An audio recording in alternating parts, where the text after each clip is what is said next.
Icagi ithatu iria ikoragwo taũni-inĩ ya Meru iria nĩ hamwe na Majengo, Mjini na Gitimbi-inĩ nĩ iragunĩka na mũbango wa waki wa barabara cia matũũra maya kũhetũkĩra mũbango ũĩkaine ta ndonu kuma bũrũri-inĩ wa Japan.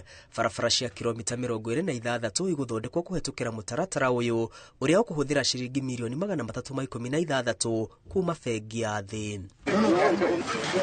Mũtaratara wa waki wambagĩrĩria na makũnia gũkindĩrwo tĩri na thutha ũcio makabangwo barabara-inĩ na kũhumbĩrwo na tĩri wa maramu. Barabara ici irerĩkana no ihũthĩrwo kwa ihinda rĩa mĩaka 10 gũtarĩ gũthondekwo rĩngĩ makinya mothe ma waki mũrũngarũ marũmĩrĩrwo.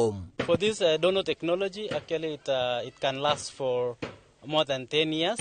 So based on the first experience, the roads that were done in 2008, these roads are still in stable conditions. It just require regular maintenance. Wĩra wa waki ũhetwo Ayuthi kuma icagi-inĩ ici ithatu, ũndũ ũrĩa Ayuthi magathĩrĩirie na njĩra nene, makiuga thengia wa kũgunĩka na barabara nĩ makoretwo makiona ũboco wa o mũthenya kuma wĩra-inĩ ũyũ. Ayuthi 500 nĩo mahetwo wĩra itĩna-inĩ rĩa mbere. Tumepata ajira ya kila siku kutengeneza barabara zetu katika mji wetu wa Meru, and this program ama mradi unasaidia familia nyingi.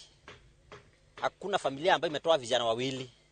Ni kumaanisha kwamba these 500 youth ambao they are getting involved directly in this program, they are taking the benefit directly to 500 households. It's a life-changing program within Meru County.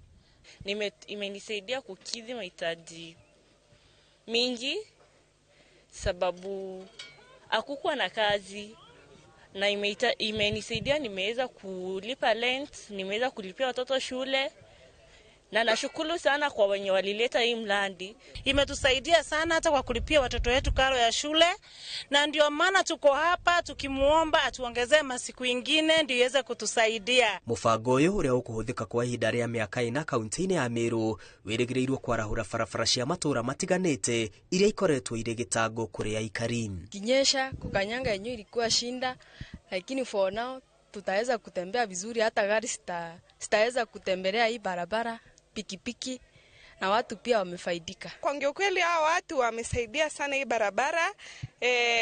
Kitambo hatungeweza kupitia huku kwa sababu ya vile kulikuwa na matope na vumbi, kukinyesha ni shida, hata biashara zinaenda chini kwa sababu ya mvua, lakini sasa wametusaidia. Ona gũkĩrĩ ũguo rũhonge rwa waki wa barabara cia mataũni kura rugĩte barabara ici nĩ ciagĩrĩirwo kũhumbĩrwo na rami nĩguo gũtigĩrĩra nĩ ciaikara kwa ihinda iraya na gũtungatĩra aikari gũtarĩ gũthondekwo mahinda kwa mahinda. The thing is that we are in discussion with the county government and even ourselves to see the best way to improve it further once they finish the graveling of the road, the Donu roads. We see the best way to seal them so that we ensure that it lasts even much longer with sealing, because currently as it is, it will be just up to gravel level. But however, we are using a community participatory approach to rehabilitate the roads. This is increasing ownership in the sense that in the area that we are working right now, the people who are doing the roads are people from this area. So it is giving them, it is building their capacity to rehabilitate their roads. Waki ũyũ ũtanyĩtwo kũhe makĩria ma Ayuthi 1,200 mawĩra kuma itũũra itiganĩte cia kaunti ya Meru. Handũ-inĩ ha Inooro TV, rĩtwa rĩakwa nĩ Mwangi wa Maina.